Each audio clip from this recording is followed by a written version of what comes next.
Dear students, a very warm welcome to all of you in my today's lecture of Business Statistics. In today's lecture, we will discuss upon the topic Types of Diagrams. जैसा कि previous lectures में हमने Types of Diagrams में one dimensional diagrams और two dimensional diagrams को completely study कर लिया था. आज के लेक्चर में हम थ्री डायमेंशनल डायग्राम्स और उसके साथ साथ पिक्टोग्राम्स और कार्टोग्राम्स के रिगार्डिंग भी एक प्रॉपर डिस्कशन को फाइनलाइज करेंगे. तो पहले बात करते हैं about the three dimensional diagrams. Three dimensional diagrams को हम वॉल्यूम डायग्राम्स के नाम से भी जानते हैं. इन्हें थ्री डायमेंशनल डायग्राम्स क्यों कहा जाता है? क्योंकि इन पर्टिकुलर डायग्राम्स में हम तीन डायमेंशंस को प्रॉपरली कंसीडर करते हैं: लेंथ, विड्थ एंड हाइट. जैसे कि क्यूब्स, सिलेंडर्स, स्फीयर्स, ये किस में काउंट किए जाते हैं? They are counted under the three dimensional diagrams. जैसे था ना वन डायमेंशनल डायग्राम, उसमें केवल वन डायमेंशन थी, बार की लेंथ, विड्थ का कोई मतलब नहीं था वहाँ पर. टू डायमेंशनल डायग्राम्स में टू डायमेंशंस को फोकस किया था, लेंथ और विड्थ, जैसे रेक्टेंगल से, क्यूब से, स्क्वायर्स से. और ऐसे ही थ्री डायमेंशनल में थ्री डायमेंशंस को फोकस किया जाता है. और वो तीन डायमेंशंस कौन कौन सी होती हैं? लेंथ, विड्थ और हाइट. और इनके बेसिस पर हम क्या करते हैं, जो दिया हुआ डेटा होता है उसको प्रॉपर्ली डायग्रामेटिक वे में रिप्रेजेंट करते हैं. जैसे कि क्यूब्स के फॉर्म में, सिलेंडर्स के फॉर्म में, स्फीयर्स के फॉर्म्स में. इस तरह से इसको थ्री डायमेंशनल वे में या थ्री डायमेंशनल डायग्राम्स के फॉर्म में रिप्रेजेंट किया जा सकता है टू द गिवन डेटा. ये जो डायग्राम्स है इनको कब यूज किया जाता है? एक्चुअली इनका जो यूज है वो बहुत रेयर होता है. जब स्मॉलेस्ट और लार्जेस्ट वैल्यू के बीच में डिफरेंस बहुत ज़्यादा होता है तब हम इन पर्टिकुलर डायग्राम्स का यूज करते हैं. अदरवाइज इनको अवॉइड किया जाता है. मान लीजिए कि दो वैल्यूज हैं जिनका रेशियो है 1:1000. अब मान लीजिए आपने बार्स का यूज किया, यानी कि वन डायमेंशनल डायग्राम का यूज किया, तो उसमें क्या होगा? जो शॉर्टेस्ट बार होगा वो लॉन्गेस्ट बार का 1/1000 होगा.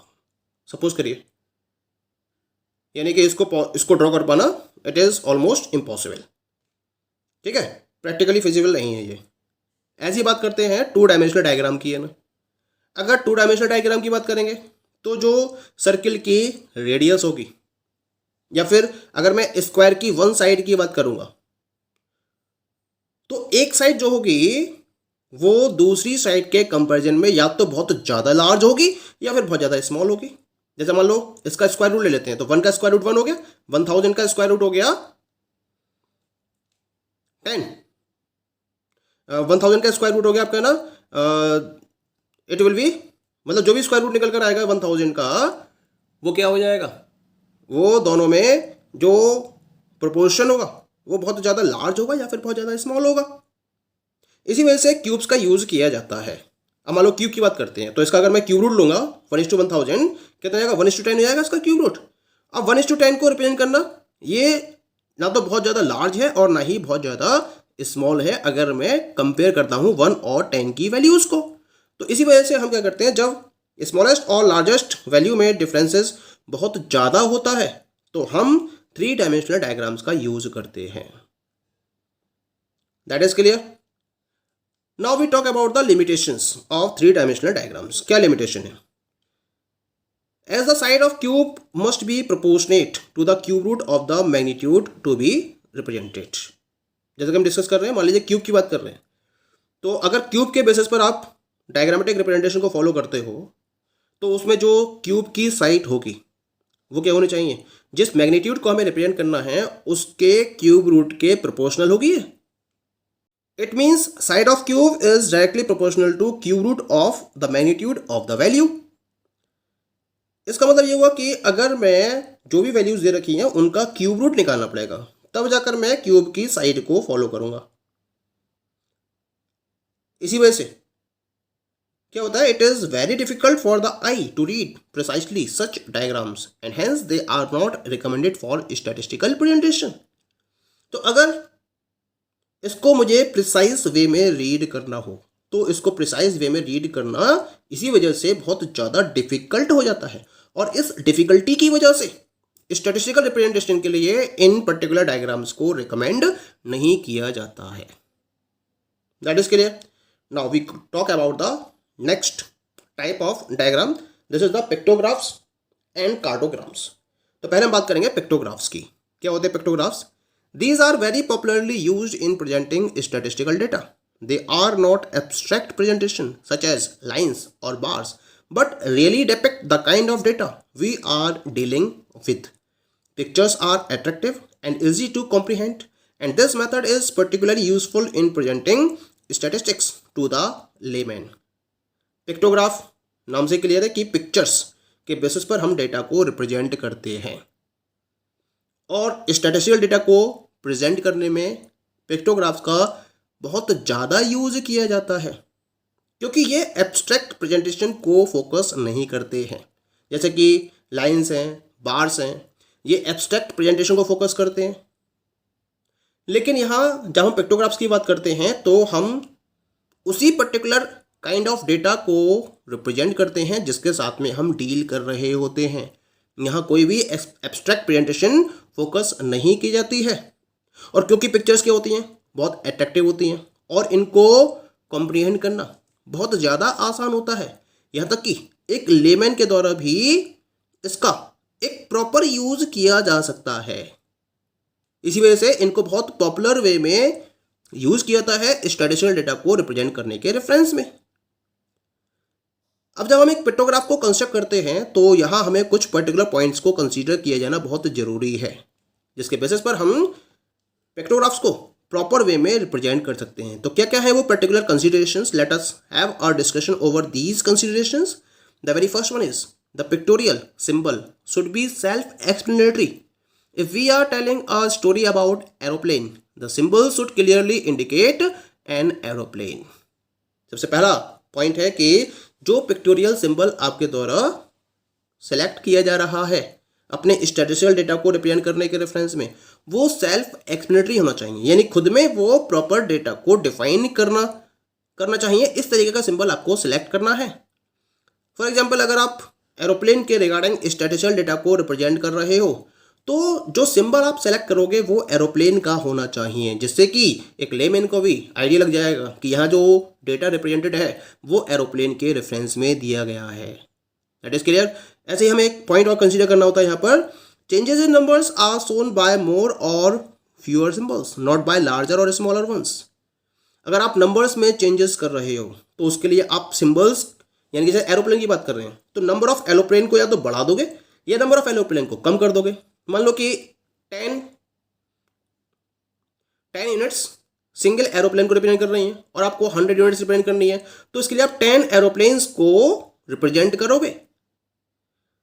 ऐसे मान लो 20 है तो आप 20 एरोप्लेन्स को रिप्रेजेंट करोगे, 30 एरोप्लेन्स को रिप्रेजेंट करोगे। तो यहाँ पर आप नंबर्स को इंक्रीज करोगे या डिक्रीज करोगे, ना कि एरोप्लेन के साइज को बड़ा करोगे या छोटा करोगे। तो जो सिंबल है उसके साइज से कोई छेड़छाड़ नहीं करनी है, बल्कि उसके नंबर्स को आपको बढ़ाना है या घटाना है according to the change in the numbers. That is clear. और तीसरा पॉइंट क्या कंसीडर करना है यहाँ पर आपको, कि जो पिक्टोग्राफ्स है उनको इस तरीके से आपको ड्रॉ करना है जिससे कि उनको सिंपल वे में समझा जा सके और उनसे आप एसेंशियल फैक्ट्स को भी प्रॉपरली कन्वे कर सको। इस तरीके से आपको पिक्टोग्राफ्स को रिप्रेजेंट करना है। Now we will talk about the merits of pictographs. क्या क्या मेरिट्स है पिक्टोग्राफ्स की? जब हम अदर टाइप ऑफ डायग्राम से पिक्टोग्राफ को कंपेयर करते हैं तो इनकी जो अट्रैक्शन वैल्यू है वो कहीं ज़्यादा होती है इनसे। ये comparatively to other diagrams are more attractive. Second merit क्या है इनके ना, the facts portrayed in pictorial form are generally remembered longer than in tables और इन नॉन पिक्टोरियल चार्ट्स। यानी कि जो